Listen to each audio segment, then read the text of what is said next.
کسی جنگل میں درخت کے نیچے ایک چوہا اپنے ماں باپ کے ساتھ رہتا تھا۔ وہ اپنا زیادہ وقت آرام اور سستی میں گزارنے کا عادی تھا۔ بس ہر وقت یوں ہی پڑا رہتا تھا اور کوئی کام نہ کرتا تھا۔ چوہے کی ماں اکثر سمجھاتی، بیٹا اچھے بچے کام کرتے ہیں، محنت کرتے ہیں، یوں سستی اور کاہلی کے ساتھ نہیں رہتے۔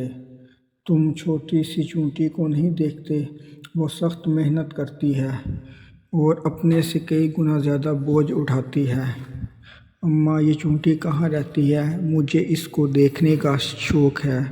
ماں نے کہا، گھر سے باہر نکلو گے تو پتہ چلے گا۔ جاؤ، اگر چونٹی کو دیکھنے کا اتنا ہی شوق ہے تو جا کر اسے تلاش کرو۔ دیکھو وہ کس قدر محنت کرتی ہے اور اپنا اور اپنے گھر والوں کا پیٹ پالتی ہے۔ چوہے کے دل میں چونٹی کو دیکھنے کا شوق بڑھ گیا اور وہ ایک روز اپنی ماں سے اجازت لے کر چل پڑا۔ چلتے چلتے اسے ایک جانور دکھائی دیا جو اپنی پشت پر بہت وزن اٹھائے جا رہا تھا۔ چوہے نے اس کو چونٹی سمجھ کر سلام کیا۔ اس جانور نے بتایا کہ میں چونٹی نہیں ہوں بلکہ کچھوا ہوں۔ چوہا آگے بڑھا۔ کچھ دور جا کر وہ ایک جانور کو دیکھ کر کہنے لگا، بھائی چونٹی سلام۔ اس جانور نے جواب دیا کہ میں تمہیں چونٹی نظر آتا ہوں، میں خرگوش ہوں۔ چوہا وہاں سے بھاگا۔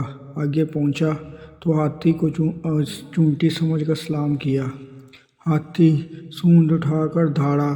چوہا ڈر کر بھاگ کھڑا ہوا۔ جب بھاگتے بھاگتے تھک گیا تو ایک پتھر پر بیٹھ گیا۔ اتنے میں اس نے قریب سے ایک آواز سنی، بھائی ذرا احتیاط سے، یہ ہمارا راستہ ہے۔ چوہے نے نیچے دیکھا تو وہاں زمین پر ایک ننھا سا کیڑا تھا جس کے ساتھ ہی ایسے بہت سے کیڑوں کی ایک قطار تھی۔ وہ اپنے منہ میں بڑے بڑے دانے پکڑے جا رہے تھے۔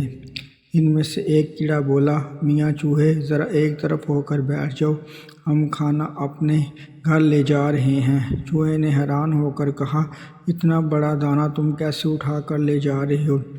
کیڑے نے جواب دیا، ہم چھوٹے ضرور ہیں مگر اپنا ہر کام ہمت اور حوصلے سے کرتے ہیں اور مل جل کر کرتے ہیں۔ ہم سردیاں آنے سے پہلے اپنے لیے خوراک کا بندوبست کر لیتے ہیں۔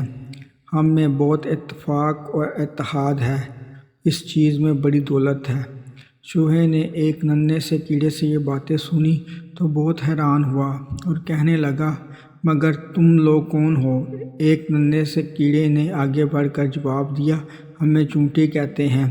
چوہا بہت خوش ہوا اور بولا، بھائی چونٹی، واقعی تمہارے بارے میں جو کچھ سنا تھا تم ویسے ہی نکلی۔ تم لوگ اپنا کام بڑی محنت، لگن اور منظم ہو کر کرتی ہو۔ چوہا اپنے گھر واپس پہنچا اور اپنی اماں سے وعدہ کیا کہ آئندہ چونٹی کی نصیحت پر عمل کروں گا۔